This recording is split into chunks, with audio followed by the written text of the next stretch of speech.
As the Epstein saga continues, so does the unraveling of the MAGA party. Desperation fills the air as President Bubbleguts and his regime scrambles to retain what's left of their credibility, assuming that they had any to begin with. But for now, let's go to Spectrum News and see what they gotta say.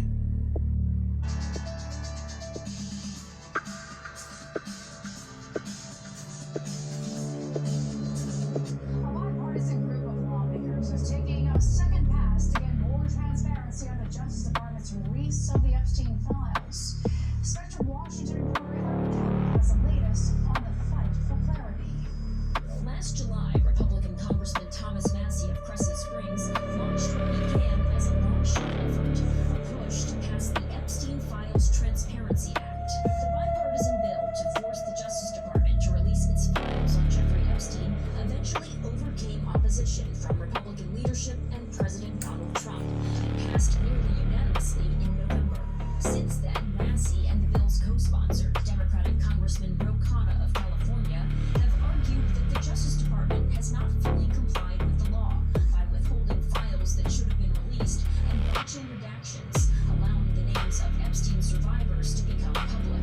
This week, the two lawmakers filed the Epstein Files Transparency Act 2, which they say gives members of Congress, state officials, and survivors the right to challenge the Justice Department in court for failing to comply with the original bill.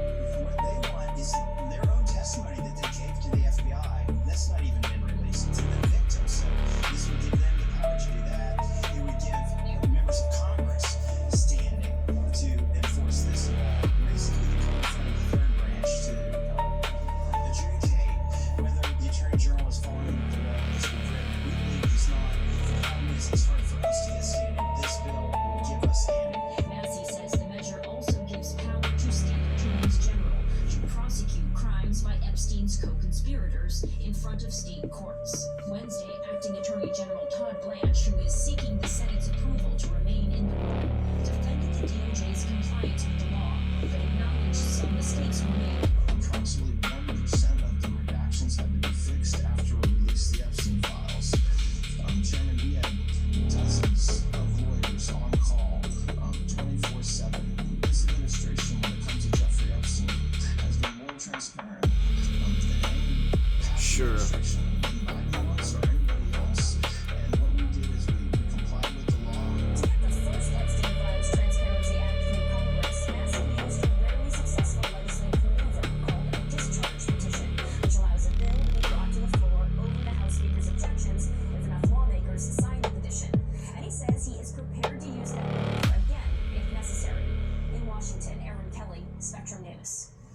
Acting Attorney General Todd Blanche faced emotional testimony from victims of Jeffrey Epstein during the second day of his Senate confirmation hearings. One Epstein survivor warning against Blanche becoming the permanent head of the Department of Justice.